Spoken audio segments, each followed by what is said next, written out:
చెప్పుదాం అందరం హల్లెలూయా. చేతులు ఊపుతూ దేవునికి స్తోత్రం చెప్తాం. సమస్త మహిమ ఘనత దేవునికే చెల్లును గాక. హల్లెలూయా హల్లెలూయా. దేవుని వాక్యం చదువుకుందాం. పరిశుద్ధ గ్రంథము నుండి దేవుని వాక్యం గతించినటువంటి వారమంతా కూడా మరి దేవుడు తన రెక్కల చాటున భద్రపరిచి మనల్ని కాపాడినందుకై దేవునికి స్తోత్రం.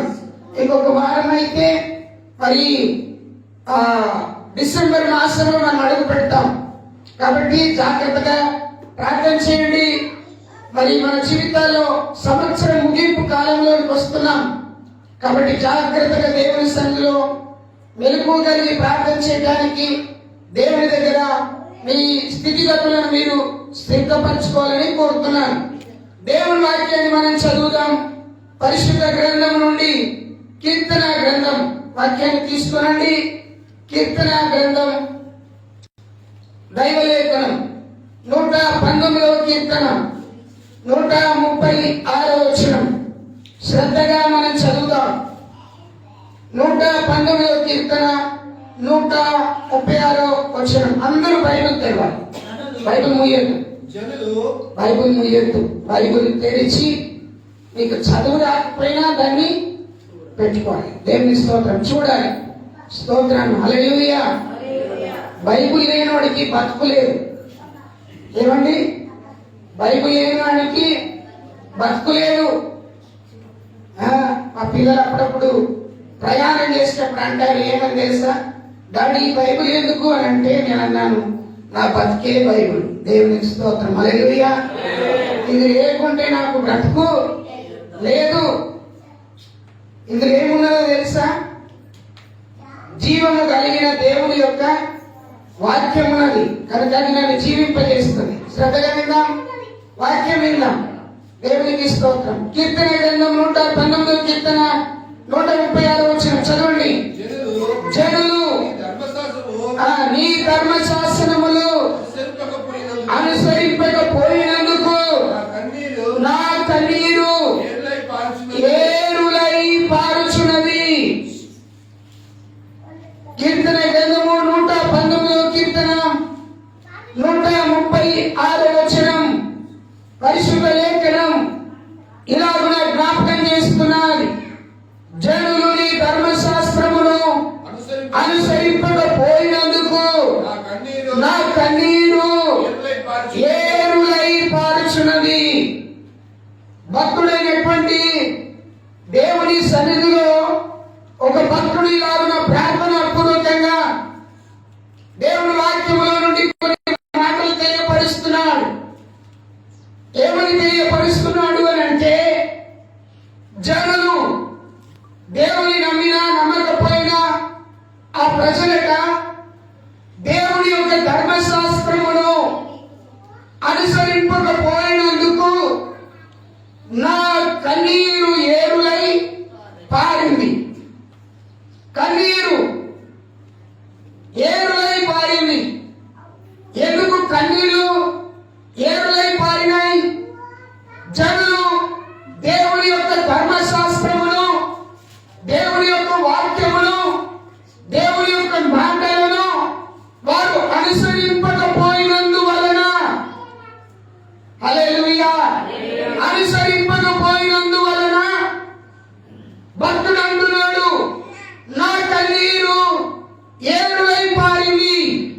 భక్తుడైన దావీదు అంటాడు, అయ్యా నా జనులు దేవుని వాక్యమును విని దేవుని వాక్యమును అంగీకరించి దేవుని వాక్య ప్రకారము వారు నడవకపోయినందువలన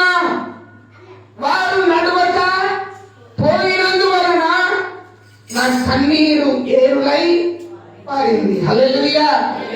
ఈరోజు మన అంశం ఏంటంటే కన్నీటి ప్రార్థన. ఎలాంటి ప్రార్థన? కన్నీటి ప్రార్థన. జాగ్రత్తగా వినాలి. ఈరోజు వర్తమానం దేవుని సన్నిధిలో మన ప్రార్థన చాలా విలువైంది. మనం చేస్తున్న ప్రార్థన, నా ప్రార్థన దేవుడు వింటున్నాడు అనే విశ్వాసంతో నువ్వు నమ్మి ప్రార్థన చేస్తావు. కొన్నిసార్లు నీ ఒంటరిగా ఉండి కన్నీరు విడిచి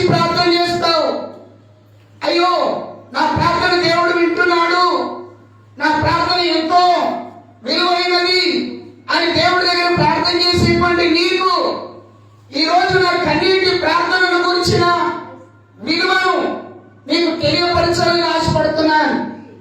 ప్రార్థన అనగా దేవునితో మాట్లాడేటువంటి అనుభవం. మరి ప్రార్థన దేవుడితో మాట్లాడతాం, అదే ప్రార్థనలో దేవుడు నీతో కూడా మాట్లాడతాడు.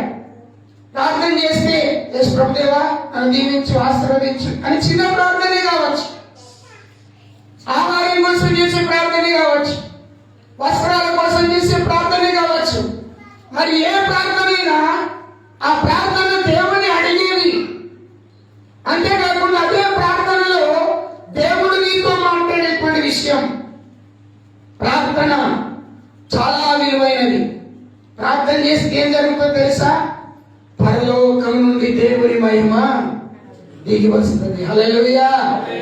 ప్రార్థన చేస్తే ఏం జరుగుతుందో తెలుసా? పరలోకం నుండి దేవుని మహిమ దిగి వస్తుంది. ప్రార్థన చేస్తే ఏం జరుగుతుందో తెలుసా? రోగి రోగము నుండి స్వస్థత పొందుతాడు. ప్రార్థన చేస్తే ఏం జరుగుతుందో తెలుసా? వ్యాపారంలో అభివృద్ధి లేని వారు వ్యాపారంలో వారు అభివృద్ధి పొందుతారు. ప్రార్థన ఏం చేస్తా తెలుసా? నీ జీవితంలో ఒక విలువైనటువంటి స్థానమును ప్రార్థన కల్పిస్తుంది. కనుక ప్రార్థన చేసేటప్పుడు మనకు తెలియకుండానే కన్నీళ్ళు వస్తాయి. మనకు తెలియకుండానే మన కళ్ళలో నుండి నీరు కారిపోతూ ఉంటాయి. నీ పక్కన ఉన్న వారిని చూసి అంటారు, ఏంటి అసలు ఈ అక్క ఇప్పటిదాకా బాగానే ఉంది, ఈ చెల్లి ఇప్పటిదాకా బాగానే ఉంది, ఈ తమ్ముడు ఇప్పటిదాకా బాగానే ఉన్నాడు, ఏమైంది? కన్నీళ్లు గారిస్తున్నాడు. ఏమైంది? ఈ తమ్ముడు కన్నీళ్లు గారిస్తున్నాడు. ఏమైందో తెలుసా? నువ్వు ప్రార్థన చేస్తున్నప్పుడు దేవుని సన్నిధి నీ దగ్గరికి వచ్చి నిన్ను ఆవరిస్తుంది. హల్లెలూయా. దేవుని సన్నిధి నీ దగ్గరికి వచ్చి నిన్ను ఆవరించినప్పుడు నీలో ఒక దుఃఖం పుడుతుంది. నీలో ఒక దుఃఖం పుడుతుంది. హల్లెలూయా. బైబిల్ గ్రంథంలో చాలా విషయాలు ఉన్నాయి. చాలా మంది భక్తులు ప్రార్థనలు చేశారు. కన్నీటి ప్రార్థన ఎంత విలువైందో కొన్ని మాటలు విందాం. చూడండి, 39వ కీర్తన 12వ వచనంలో భక్తుడైనటువంటి దావీదు గారు చెప్తా ఉన్నాడు. కీర్తన గ్రంథం 39:12వ వచనం త్వరగా. యెహోవా నా ప్రార్థన ఆలకింపు, నా మొరకు నీవు చెవియొగ్గాలి. నువ్వు ప్రార్థన చేసేటప్పుడు ఏమంటావు? ప్రభువా నా ప్రార్థన వినవా? నా ప్రార్థన వినయ్యా. నా కుటుంబ పరిస్థితి ఇలా ఉంది, నా పిల్లల పరిస్థితి ఇలా ఉంది, నా జీవితంలో ఇలా ఉన్నాను అని నువ్వు ప్రార్థన చేసినప్పుడు దేవుని అడిగేది ఏందో తెలుసా? ప్రభువా నా ప్రార్థన వినవా? నా ప్రార్థన ఆలకించవా? నా ప్రార్థన అంగీకరించవా అని ప్రార్థన చేస్తే దేవుడు ఈ ప్రార్థన వింటాడు. నెక్స్ట్ అక్కడ ఉన్నది ఇంకొక మాట, నా కన్నీళ్లను చూచి మౌనంగా ఉండకు ప్రభువా. భక్తుడు అంటాడు, కన్నీటితో ప్రార్థన చేస్తున్నాడు. కన్నీటితో ప్రార్థన. ఎప్పుడు కన్నీళ్ళు వస్తాయి తెలుసా? జరగకూడదు జరిగినప్పుడు, వినకూడని వార్త విన్నప్పుడు, మన కుటుంబంలో సమస్య వచ్చినప్పుడు, మన కుటుంబము దుఃఖం ఆవరించినప్పుడు, మన కుటుంబంలో ఎవరు లేరు, మనకు సహాయం చేసేవారు ఎవరు లేరు అనే పరిస్థితి మనకు వచ్చినప్పుడు నువ్వు మోకరించి ప్రార్థన చేసుకుంటే నీ కన్నీళ్లు కారిపోతా ఉంటాయి. ఇంకొక మాట చదువుతారా?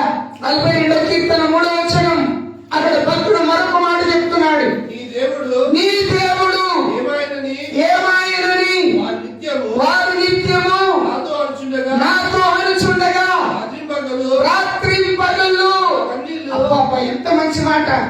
నీ దేవుడు ఏమాయను? సమస్య రాగానే అక్క నువ్వు దేవుని నమ్ముకున్నావు కదా, అన్నాను దేవుని నమ్ముకున్నావు కదా, ఎందుకు ఈ సమస్య వచ్చింది? నువ్వు చేసే ప్రార్థన దేవుడు వింటలేడా?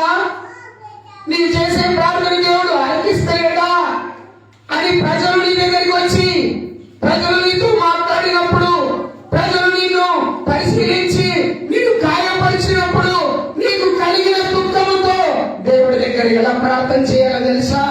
రాత్రి పగళ్ళు నా కన్నీళ్లు అన్నపానమైంది.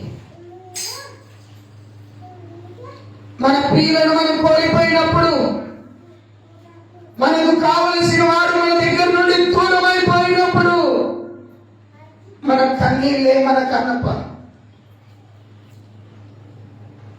చెడులు వచ్చి అడుగుతారట, నీ దేవుడే మాయ. సహోదరుడా, సహోదరి, నీ కన్నీళ్ళు దేవుడు చూస్తున్నాడు. సహోదరి, నీ కన్నీటి ప్రార్థన, రాత్రి పగళ్ళు అన్నపానములు లేక చేసుకున్నా నీ విజ్ఞాపనలు దేవుడు చూస్తున్నాడు.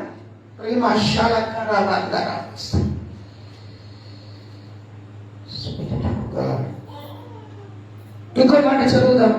56వ కీర్తన 8వ వచనం. ఇంకో మాట చదువుదాం. వాక్యంలోకి వెళ్తాను.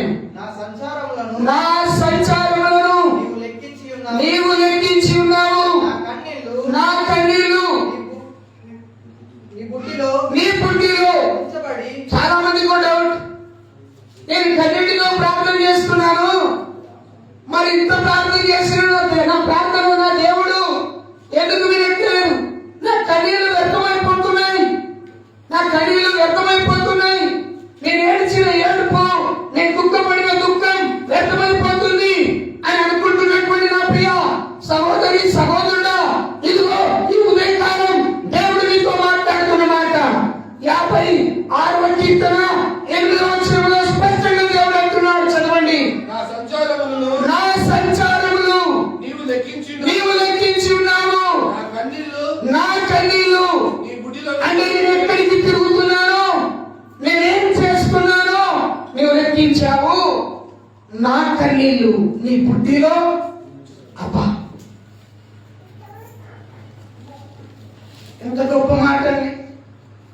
ఇప్పటిదాకా నీకు ఈ మాట తెలుసా? ఒకవేళ తెలియకపోతే నువ్వు రాసి పెట్టుకొని నీకుంటుందా? నేను ఇంత కన్నీళ్లు నడుస్తున్నాను కదా, నా కన్నీళ్లు వ్యర్థమైపోతున్నాయని నువ్వు ఒకవేళ అనుకుంటే దేవుడి రోజు జ్ఞాపకం చేస్తున్నాడు. నీ కన్నీళ్ళట ఆయన బుద్ధిలో ఉంచబడి ఉన్నది. హల్లెలూయా. అంటే నీ కన్నీళ్లు వ్యర్థం కాలే, నీ ప్రార్థన వ్యర్థం కాలే, నీ వేదన వ్యర్థం కాలే. దేవునికి స్తోత్రం. హల్లెలూయా.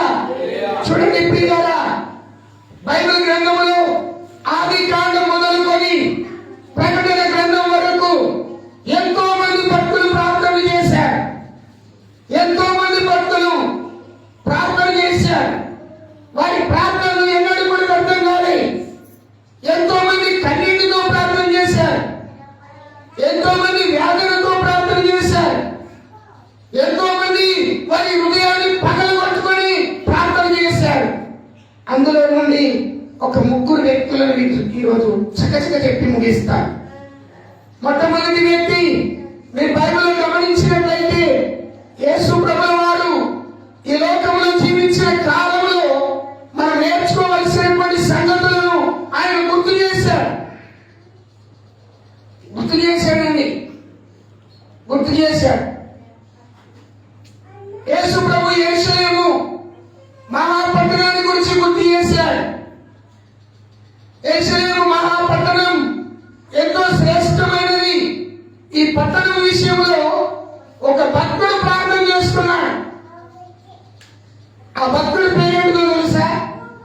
నెహెమ్యా. నెహెమ్యా గ్రంథం తీయండి, వాక్యాన్ని తీయండి. ఈ నెహెమ్యా అనేటువంటి వ్యక్తి ఒక రాజు దగ్గర ఉన్నాడు. పారసికపు రాజు దగ్గర రాజుకు పానీయం అందించువాడుగా ఉన్నాడు. బాగా వినాలి. నెహెమ్యా అనే మాటకు అర్థం ఏంటంటే దేవుని వలన ఓదార్చబడిన వాడు, దేవుని వలన ఆదరణ పొందినవాడు. ఈ నెహెమ్యా ఒక రాజు దగ్గర పనిచేస్తున్నాడు.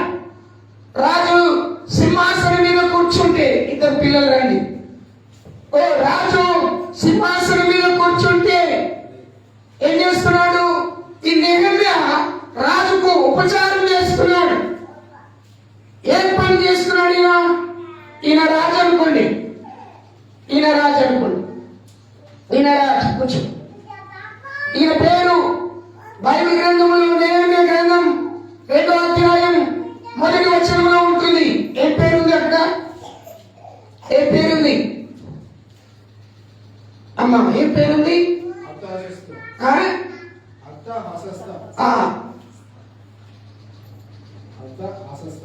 అర్తాషస్త అనేటువంటి రాజు. రాజు ఇక్కడ కూర్చోడు, మంచి కూర్చుంటాడు. మంచి కూర్చో, మంచి కూర్చో. Very good. రాజు దగ్గరైన నెహెమ్యా ఈయనేం పని చేస్తున్నాడు తెలుసా? రాజుకు పానీయం అందిస్తున్నాడు. రాజు ఏమి తినాలన్నా, ఏమి తాగాలన్నా ఈ నెహెమ్యా ఇస్తే తప్ప ఈయన తాగడు, ఈయన తినడు. ఈవెన్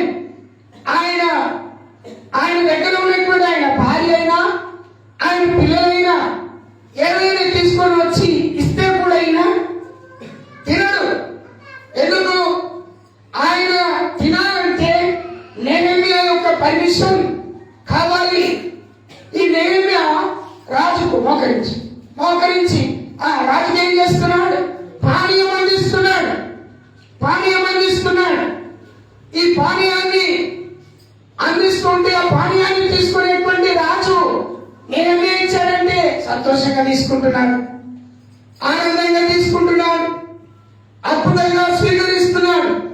ఒక రోజున నెహెమ్యా దగ్గరికి తన సోదరుడు వచ్చాడు. 1వ అధ్యాయం 2వ వచనం. ఆ సోదరుడు వచ్చి ఏమంటున్నాడు తెలుసా? నా సహోదరులలో అనానీయ అనేటువంటి ఒకడు యూదుల్లో కొందరు. నేను స్టూడెంట్ చెప్పాడు కానీ ఒక ఆయన వచ్చాడు, ఒక సహోదరుడు వచ్చాడు. ఆ సహోదరుడు రాగానే ఆ సహోదరుడిని కలుసుకున్నాడు. అయ్యా తమ్ముడా, ఎలా ఉన్నారు మనలందరూ? మన జాతి ఎలా ఉంది? మన పట్టణస్తులు ఎలా ఉన్నారు? మన ప్రజలు ఎలా ఉన్నారు? మన కుమారులు కుమార్తెలు, మన బంధువులు స్నేహితులందరూ ఎలా ఉన్నారు అని అంటే అందరూ బాగున్నారు, కానీ మన యెరూషలేము యొక్క మందిరము బాగలేదు. మన మందిరము బాగలేదు.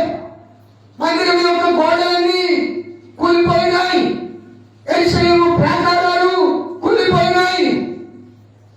యెరూషలేము యొక్క మందిరం యొక్క గుమ్మం కాలిపోయింది. ఈ మాటలు విన్నాడు. ఎవరు విన్నారు? నెహెమ్యా విన్నాడు.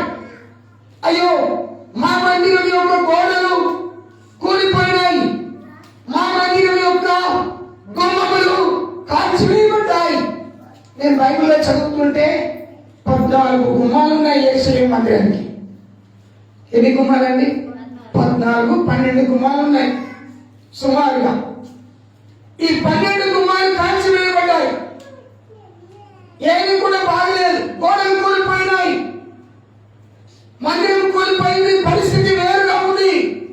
తన సోదరుడు వచ్చి చెప్తా ఉంటే ఏం పర్లేదురా, కూలిపోతే కూలిపోయిందిలే, పడిపోతే పడిపోయిందిలే, పోతే పోయిందిలే అని అనుకోలే. ఏం చేశాడో చూద్దాం. ఏం చేశాడు బిడ్డ? చదవండి, పేజ్ నెంబర్ చెప్పండి నాకు. దేవునికి స్తోత్రం. 401. మొదటి 3వ వచనం చదవండి. 1వ అధ్యాయం 3వ వచనం. వారు చెరపట్టబడిన వారిలో శేషించిన వారు ఆ దేశంలో బహుగా శ్రమను నిందలు పొందుతున్నారు. వచ్చిన అన్నప్పుడు చెప్తున్నాడు, మన ప్రజలు శ్రమలు పడుతున్నారు, నిందలు పడుతున్నారు. ఇంకా నెక్స్ట్ చదువు. మరియు యెరూషలేము యొక్క ప్రాకారములు పడద్రోయబడ్డాయి, దాని గుమ్మములు అగ్ని చేత కాల్చబడినవని నాతో చెప్పి కన్నీరు విడిచే ఒక వ్యక్తిని చూపిస్తున్నాను. ఈ వ్యక్తి నెహెమ్యా, ఈ వ్యక్తి రాజుకు పానీయం ఇస్తే తాగుతాడు ఈయన ఇవ్వకపోతే ఈయన తాగడు. ఈ వ్యక్తి దగ్గరికి సోదరుడు చదువుతున్నాడు. ఎలా ఉన్నారయ్యా? అందరూ బాగున్నారు. ఏం జరుగుతుంది? మన ప్రజలు శ్రమల పాలయ్యారు, నిందల పాలయ్యారు, అవమానం పాలయ్యారు. ఎందుకంటే మన యెరూషలేము యొక్క గోడలు పడిపోయినాయి, గోడలు పడిపోయినాయి, ప్రాకారాలు పడిపోయినాయి, గుమ్మాలు కాల్చివేయబడ్డాయి. అబ్బా మరి జరిగింది. అనాలి గారు ఏమన్నాడు తెలుసా?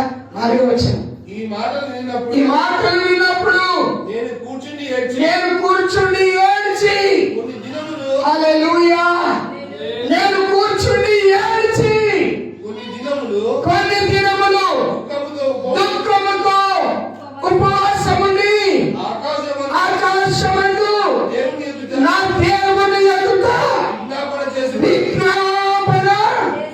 హల్లెలూయా. మనం ఏమంటాం? మనోడు ఇల్లు పడిపోయిందట అంటే మంచిగా అయింది అడ కలిపోతాడు. మనం మాట కదా? అవునా కాదు? అవునా కాదు? ఇప్పుడు రత్నరాజుకి యాక్సిడెంట్ అయింది. ఇప్పుడు రత్నరాజుని చూసిన వాళ్ళు కొంతమంది ఏమంటారు తెలుసా? మంచిగా అయింది. ఏమనుకుంటున్నారు? ఇంకా కొంతమంది ఏం చేస్తారు? బాధపడతారు, అయ్యో ఎందుకైంది.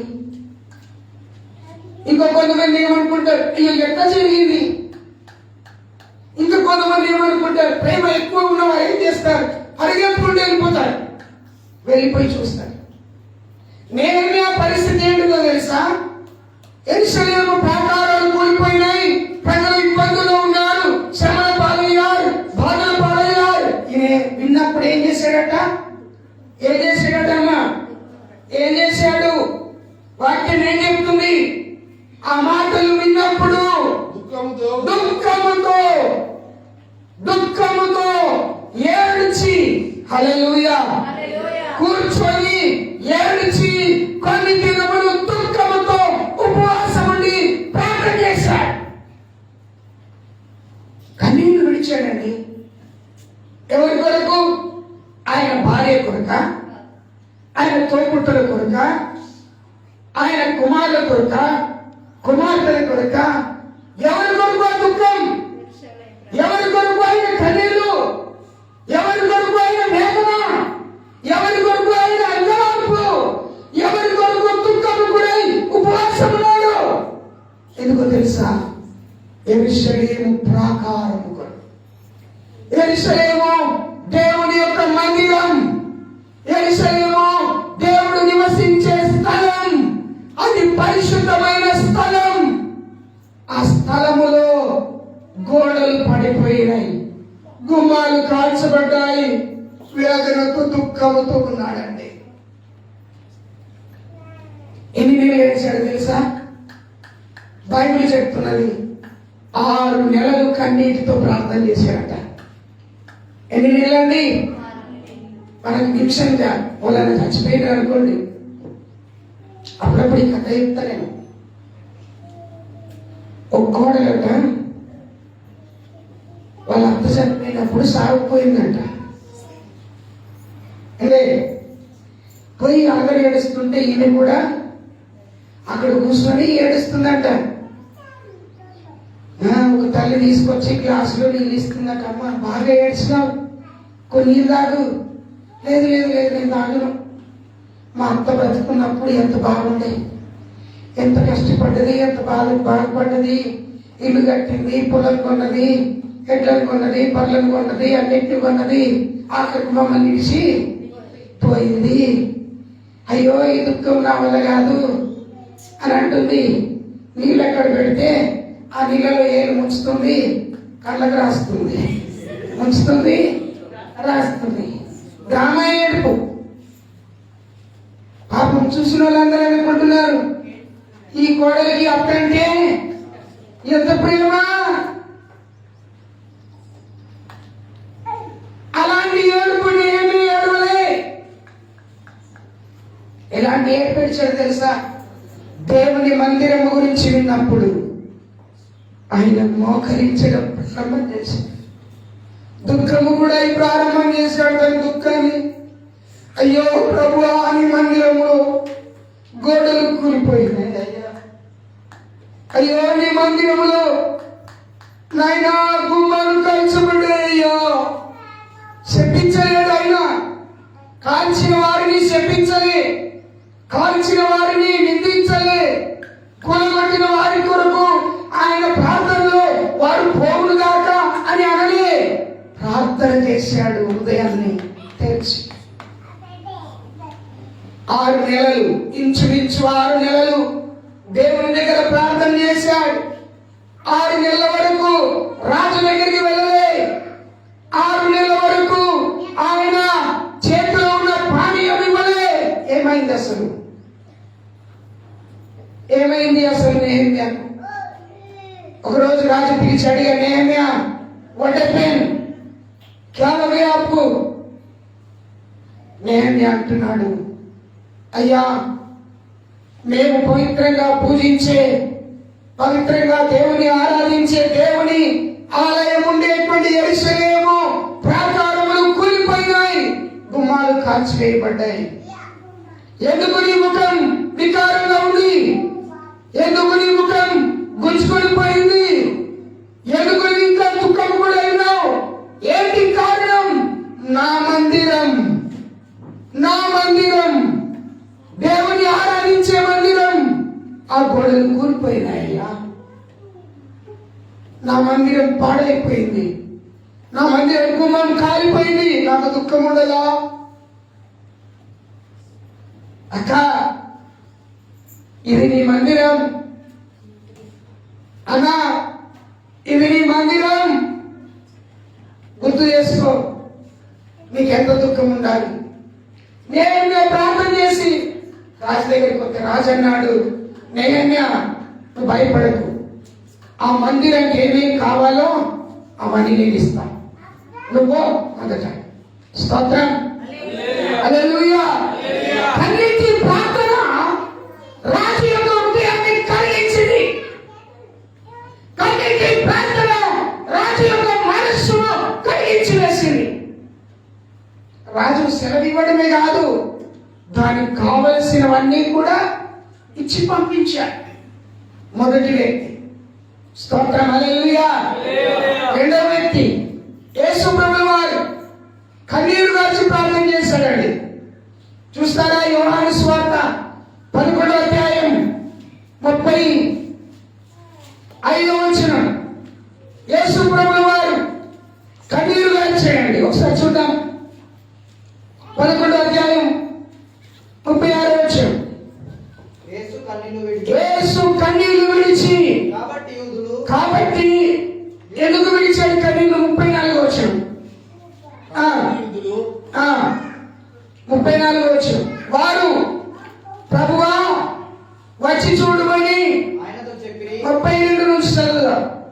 అంతటా మరియా యేసు ఉన్న చోటికి వచ్చి ఆయనను చూచి ఆయన పాదముల మీద పడి, ప్రభువా, ఎవరీమే? మరియా యేసయ్య దగ్గరికి వచ్చింది. ఇక్కడ సందర్భం ఏంటంటే, మరియా మార్తలకు ఒక సహోదరుడు ఉన్నాడు. ఆయన పేరు లాజరు. చెప్పండి, ఏం పేరు? లాజరు. బైబిల్లో 2 లాజర్లు ఉన్నారు. 2 లాజర్లు ఉన్నారండి. దరిద్రుడైన లాజరు ఉన్నాడు, మరియా మార్తల యొక్క సహోదరుడైన లాజరు ఉన్నాడు. ఈ లాజరు ఏమైందంటే, అనారోగ్యం వచ్చి చచ్చిపోయాడు. చనిపోతే సమాధి చేసేశారు. 4 రోజులైంది. 4 రోజుల తర్వాత ఏం జరిగిందో తెలుసా? యేసు ప్రభు వచ్చాడు. యేసు ప్రభు వచ్చినప్పుడు యేసు ప్రభు ఇంటికి వెళ్ళి, బాబు నువ్వు కూర్చో, నువ్వు అంతా నాగం పట్టింది, కూర్చోబెట్టురాయని అది అడుగు. దేవునికి స్తోత్రం, హల్లెలూయా. 4 రోజుల తర్వాత యేసయ్య రాగానే యేసయ్యకి ఎదురుపడి యేసయ్యతో అంటున్నాడు, అయ్యా, నువ్వు ఇక్కడ ఉంటే నా తమ్ముడు బ్రతుకుండేవాడు, చచ్చిపోయేవాడు కాదయ్యా, బ్రతుకుండేవాడు. అవునా? అయ్యో ఎంతో బాధ అనిపించింది. యేసయ్యకు మరియా మార్తను చూశాడు. హృదయంలో బాధ కలిగింది, హృదయంలో వేదన కలిగింది, హృదయంలో దుఃఖం కలిగి ఆయన కన్నీళ్లు విడిచాడు.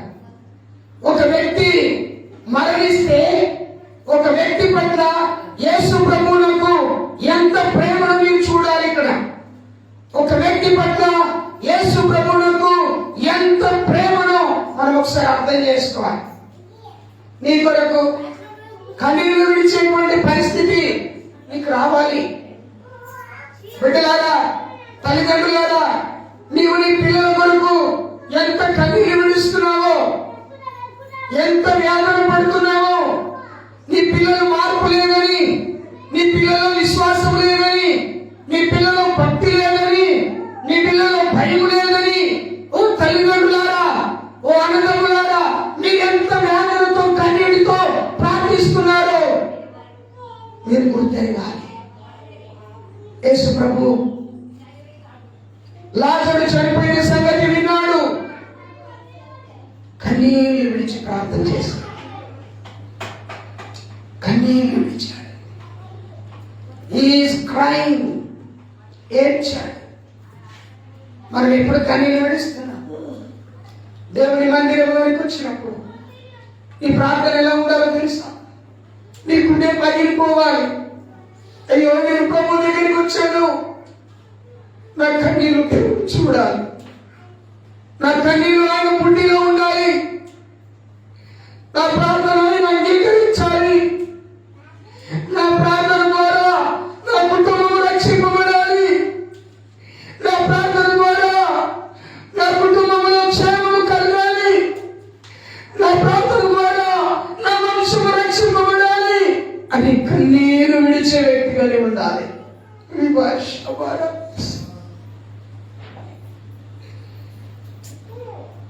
నేహమ్యా ప్రార్థన చేశాడండి తన మందిరం కోసం. ఎబ్బేజు ప్రార్థన చేశాడు తన కుటుంబం కోసం. ఏలియా ప్రార్థన చేశాడు దేవుని అగ్ని దిగి వచ్చిన కొరకు. ఎలీషా ప్రార్థన చేశాడు యోర్దాను నదిని కొట్టుటకు. ప్రియ స్నేహితులారా, ఈరోజు వాక్యం వింటున్నటువంటి నీవు యేసయ్య ప్రార్థన చేశాడు. యేసయ్యకు లాజరు తోబుట్ట కాదే, యేసయ్యకు లాజరు సొంత బంధువా కాదే. ఎందుకు ఒక వ్యక్తి పట్ల ఆయన అంత కన్నీళ్లు విడిచాడు? ఎందుకంటే ఆయనను యేసయ్య ప్రేమించాడు. స్తోత్రం, హల్లెలూయా. యేసయ్య ఆయనను ప్రేమించాడు, అందుకే ఆయన కన్నీరు విడిచి ప్రార్థన చేశాడు. ఇంకొక విషయాన్ని చెప్తాను. అపోస్తలుల కార్యముల గ్రంథం 20వ అధ్యాయం, ఇక్కడ కూడా ఒక వ్యక్తి ప్రార్థన చేశాడండి. 31వ వచనం చదువుతారా? రైట్, చదవండి. 31వ వచనం. అపోస్తలుడైనటువంటి పౌలు ఆసియాలో ఉన్నటువంటి ప్రజలకు చెప్తున్నాడు, కావున నేను 3 సంవత్సరములు రాత్రి పగలు కన్నీళ్లు విడిచుచు ప్రతి మనుషునికి మానుక బుద్ధి చెప్పి తిని మీరు జ్ఞాపకము చేసుకుని మెలకువగా ఉండుడి.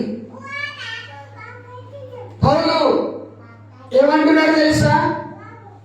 నేను 3 సంవత్సరాలు రాత్రి పగలు కన్నీళ్లు విడిచాను. అపోస్తలుడైన పౌలు ఎలా రక్షింపబడ్డాడో తెలుసా? దేవుని ప్రజలను హింసించే వ్యక్తి. దమస్కు మార్గం గుండా వెళ్తుంటే దేవుడే అతన్ని దర్శించి, దేవుడు తన స్వరూపంలో కనబడి తన గాయములను చూడమని, తన సిలువను చూడమని, తన వెలుగును చూడమని చూపించి, నీవు హింసించుచున్న యేసును నేనే అని తనను తాను ప్రత్యక్షపరుచుకున్నాడు. అప్పటి వరకు క్రీస్తు బిడ్డను ఏం చేశాడు? హింసించాడు, బాధ పెట్టాడు. అక్క, చెల్లి, తమ్ముడా, నీ పిల్లలు నేను బాధపడుతున్నారా? నీ భర్త నిన్ను బాధపడుతున్నాడా? నీ భార్య నిన్ను బాధపడుతుందా? జాగ్రత్తగా విని ఈ మాటలు. నువ్వేమి చేయకు, నువ్వు కన్నీళ్లతో ప్రార్థన చేయి. నీ హృదయాన్ని దేవుని ఎదుట కుమ్మరించు. నీళ్లు కుమ్మరించినట్టుగా నీ హృదయాన్ని దేవుని ఎదుట కుమ్మరించి దేవునికి ప్రార్థన చేయి. పౌలు ప్రార్థన చేస్తున్నాడు. ఒకప్పుడు హింసించాడు, ఒకప్పుడు దూషించాడు, ఒకప్పుడు ప్రజలను బాధపరిచాడు. కానీ ఇప్పుడు అంటున్నాడు, వారి కొరకు నేను రాత్రి పగళ్ళు నేను ప్రార్థన చేశాను. నేను రాత్రి పగళ్ళు మానవుల వారికి బుద్ధి చెప్పాను. నేను రాత్రి పగళ్ళు వారి కొరకు నేను కన్నీళ్లు కార్చాను. Thank you Jesus. హల్లెలూయా. నా మాటలు వింటున్నటువంటి నా ప్రియ సహోదరి సహోదరుడా, నీవు కన్నీళ్లు విడిస్తున్నావు, కానీ ఫలితం రావట్లేదు. ఎందుకు తెలుసా? నీ కన్నీరు దేవునికి యోగ్యమైనదిగా ఉండాలి. కొందరికి ఏదైనా మాట అంటే దుఃఖం వచ్చేస్తారు, ఏదైనా మాట అంటే దుఃఖం వచ్చేస్తారు. ఆ కన్నీరు కాదు, మొసలి కన్నీరు కాదు, నిజమైన కన్నీరు. నీ కన్నుల నుండి నువ్వు ప్రార్థిస్తున్నప్పుడు కారుతున్న ఆ కన్నీళ్ళు నీ యొక్క కంటిదారులు కారుతుండగా నీకు వెచ్చదనాన్ని కలిగిస్తాయి. నిజమైన కన్నీరు వెచ్చదనాన్ని బయటకు వస్తుంది. కనుక ప్రియులారా, ఒకసారి ఆలోచన చేద్దాం. దావీదు ప్రార్థన చేస్తున్నాడు, ప్రభువా నా ప్రజలు నన్ను నిందిస్తున్నారు, నీ దేవుడి ఏమని అడుగుతున్నారు. రాత్రి పగలు నేను కన్నీళ్ళు విడిచి ప్రార్థన చేస్తున్నానయ్యా. ప్రియ స్నేహితులారా, ఈ రోజున నా మాటలు వింటున్నటువంటి మీరు ఒకసారి ఆలోచించండి. మీరు ప్రార్థన చేస్తూ ఉండగా మీ కన్నీళ్లు ఆయన బుద్ధిలో ఉన్నాయని గుర్తుపెట్టుకోవాలి. హిజ్కియా అనేటువంటి వ్యక్తి కన్నీరు కార్చి ప్రార్థన చేశాడండి. దైవజనుడు ప్రవక్త వచ్చి చెప్పాడు, ఇదిగో హిజ్కియా నీ ప్రాణం పోతుంది అని అంటే దేవుడు ఏమన్నాడు తెలుసా? నీ ప్రాణానికి దేవుడు విలువనిచ్చాడు. ఈ రోజున ప్రభు మనతో మాట్లాడుతున్నాడు. పరిశుద్ధాత్మ దేవుడు మనతో మాట్లాడుతున్నాడు. ఏమన్నా తెలుసా? నీ కన్నీరు ఆయన బుద్ధిలో ఉన్నది. నీ కన్నీరు ఆయన బుద్ధిలో ఉన్నది. తల్లి వచ్చినాం, ప్రార్థన చేద్దాం. ప్రభు దగ్గర నీ ఉద్యోగం కొరకు ప్రార్థిస్తున్నావు, దేని కొరకు ప్రార్థన చేస్తున్నావు నాకు తెలియదు. ప్రభు ఈ రోజున నీ కన్నీటిని చూసి, నీ వేదనను చూసి, నీ దుఃఖాన్ని చూసి దేవుడు అంటున్నాడు, నీ కన్నీటికి నేను జవాబునిస్తాను. ఓ తండ్రి, లాజరు చనిపోయినప్పుడు కన్నీరు విడిచి ప్రార్థన చేశాడు ప్రభు. సహోదరి సహోదరుడా, నీ పిల్లల కొరకు నువ్వు కన్నీరు గారుస్తున్నావేమో, నీ ఉద్యోగం కొరకు, నీకున్న పరిస్థితి కొరకు నీవు కన్నీరు కారుస్తున్నావేమో. దేవుని వాక్యం కంటే లోక సంబంధమైన వార్తలు నీకు ఎక్కువైనవేమో.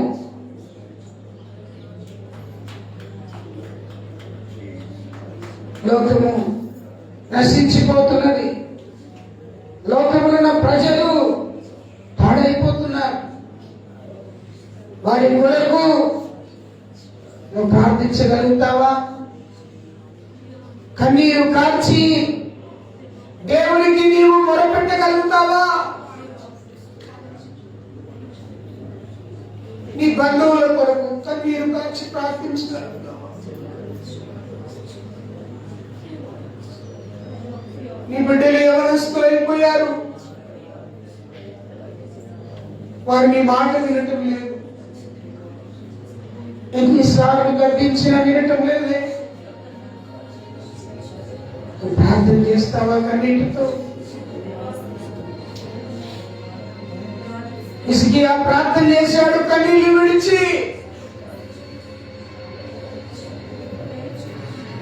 ప్రవక్త వచ్చి చెప్పిన మాట విని దుఃఖముతో కన్నీళ్లు విడిచి గోడ వైపు తన ముఖాన్ని తిప్పుకొని, అయ్యో ప్రభువా, నేనేం తప్పు చేశాను,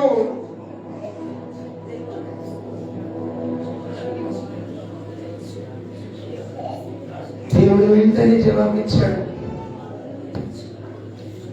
17 సంవత్సరాల ఆయుష్యం ఇచ్చాడమ్మా. ప్రభు ఈ రోజు నేను మీకు జ్ఞాపకం చేసుకున్నాడు.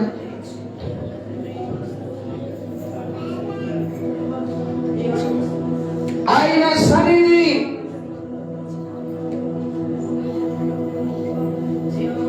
నేను జ్ఞాపకం చేసుకున్నాను.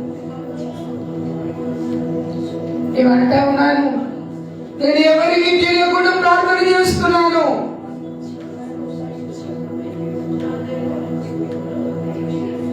ఎవరికి తెలియకుండా చేసినా నీ కన్నీళ్లు ఆయన బుడ్డిలో ఉన్నాయి.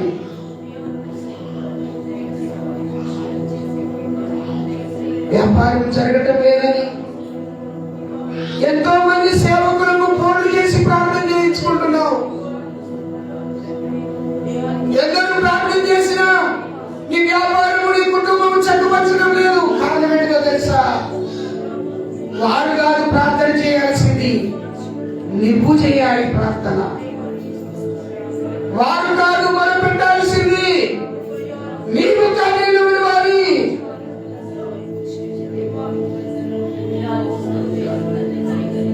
తల్లిదండ్రుల మాటలు వినని పిల్లలారా, మీ తల్లిదండ్రులు ఎంత వేదనతో ప్రార్థిస్తున్నారో గుర్తించండి. భార్యలారా, ఈ భర్త ఎంత దుఃఖంతో కాలాన్ని గడుపుతున్నాడో జ్ఞాపకం చేసుకో. ప్రభు నీతో మాట్లాడుతున్నాడు. నెహెమ్యా తన మందిరం యొక్క గోడలు కూలిపోయి గుమ్మాలు కాల్చివేయబడినప్పుడు సంతోషించలేదు, దుఃఖముతో ఉపవాసం ఉన్నాడు. ఆ వార్త విన్నప్పుడు చాటు పట్టుకున్నాడు. అయ్యో,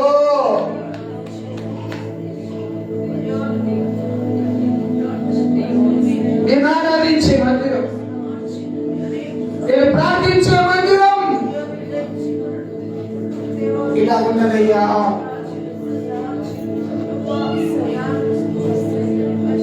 నెహెమ్యా ప్రార్థించినట్టుగా నువ్వు ప్రార్థన చేస్తావా? నెహెమ్యా ప్రార్థన చేసినట్టుగా, నెహెమ్యా ఏడ్చినట్టుగా,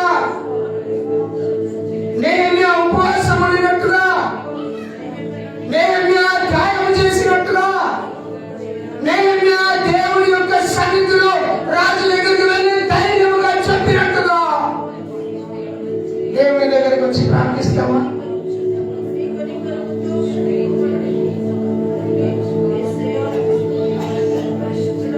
ప్రభు నిన్ను ప్రశ్నిస్తున్నాడు.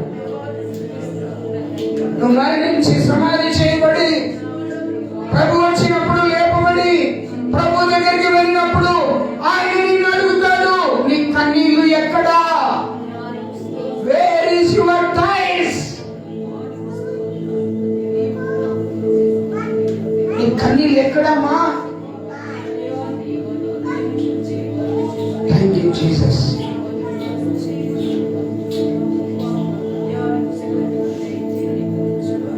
ప్రార్థన చేద్దామను. పరిశుద్ధుడైన మా తండ్రి, ఈ రోజున నువ్వు మాతో మాట్లాడుతున్నందుకు నీకు వందనాలయ్యా. నీ కృపలో నన్ను భద్రపరిచినందుకు వందనాలు.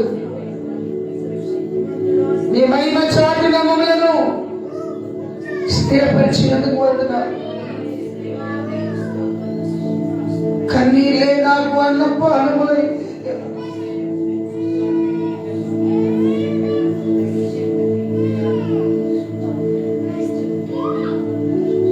నా కన్నీళ్ళు నాకు అన్నప్పు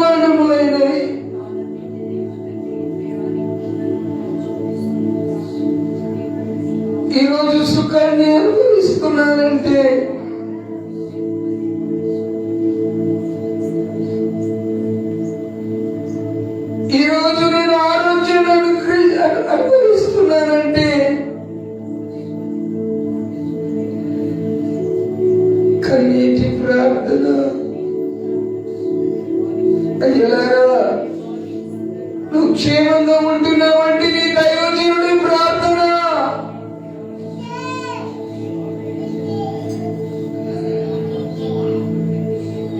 అనారోగ్యం లేకుండా ఆరోగ్యంగా బ్రతుకుతున్నావంటే నీ కొరకు దైవజనుడి కుటుంబము కన్నీటితో చేసుకున్న ప్రార్థన.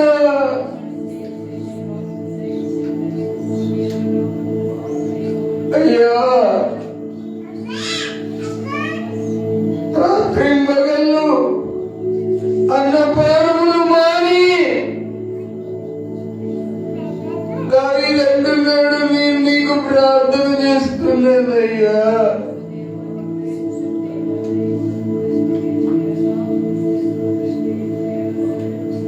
సహోదరి, ఆత్మల కొరకైన భారము నీలో ఉండగా నీ భర్త రక్షింపబడాలని నీకు భారము లేదా?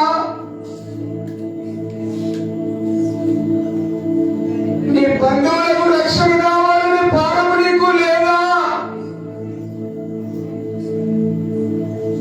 నీ స్నేహితులు రక్షింపబడాలనే భారము నీకు లేదా?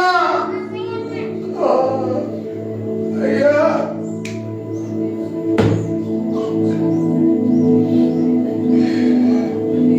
నీ స్నేహితులు నిన్ను ప్రేమించేవారు రక్షింపబడాలనే భారము నీకు లేదా? అయ్యో వారి కొరకును కన్నీటితో ప్రార్థన చేయమ్మా. కన్నీటితో ప్రార్థన చేయి.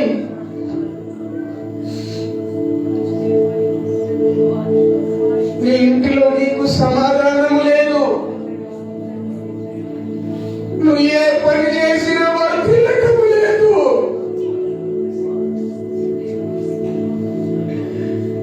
నిన్ను ప్రేమించే వారు నీకు దూరం అయిపోయారు.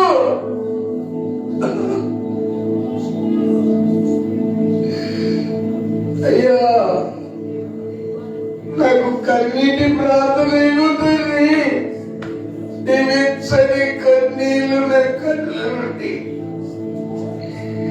జారనీయు ప్రభువా.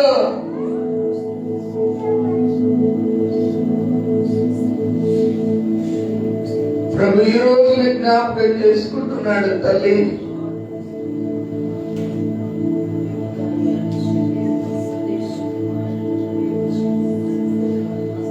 నీ పిల్లలు పాపపు అలవాట్లు కలిగి ఉన్నారు. దేవుడు నాతో మాట్లాడుతున్నాడు ఇక్కడ.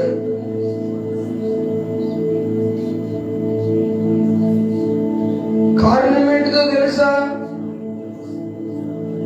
నీ కన్నీటి ప్రార్థన దేవుని యుద్ధకు చేరడం లే.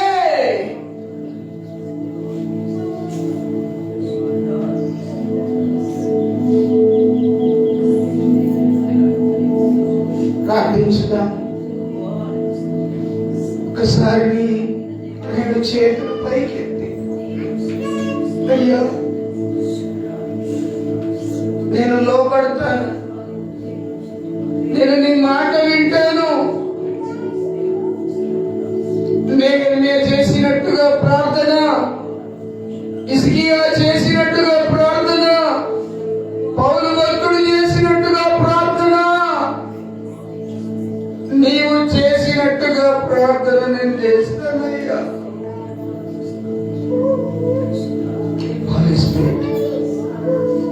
మన మధ్యలో ఉన్నాడు పరిశుద్ధాత్మ దేవుడు.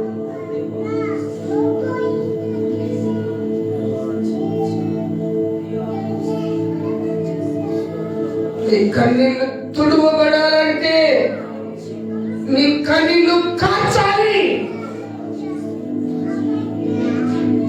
నీ కన్నీళ్లు తుడవబడాలంటే నీ కన్నీళ్లు కాచాలి. కన్నీరు కార్చకుండా ఆయన బుద్ధిలో కన్నీరు నిలవదు. కన్నీరు కార్చకుండా నీ కన్నీళ్ళు తుడవబడవు. ప్రార్థించుదాం. పరిశుద్ధుడా, ప్రేమ కలిగిన మా తండ్రి, ఈ రోజున మీరు మాతో మాట్లాడుతున్నందుకు నీకు వందనాలయ్యా. స్తోత్రం చెప్తాం అందరం రెండు చేతులెత్తి. ప్రభువా, నాతో మాట్లాడినందుకు నీకు వందనాలు తండ్రి. ఈ రోజు నుండి నేను మొదలు పెడతానయ్యా. నా కన్నింటి ప్రార్థన నేను మొదలు పెడతాను. నేను దుఃఖముతో ప్రార్థించే ప్రార్థన మొదలు పెడతాను. నా ప్రజల కొరకు, నా పట్టణం కొరకు, నా తల్లి కొరకు, నా కుటుంబం కొరకు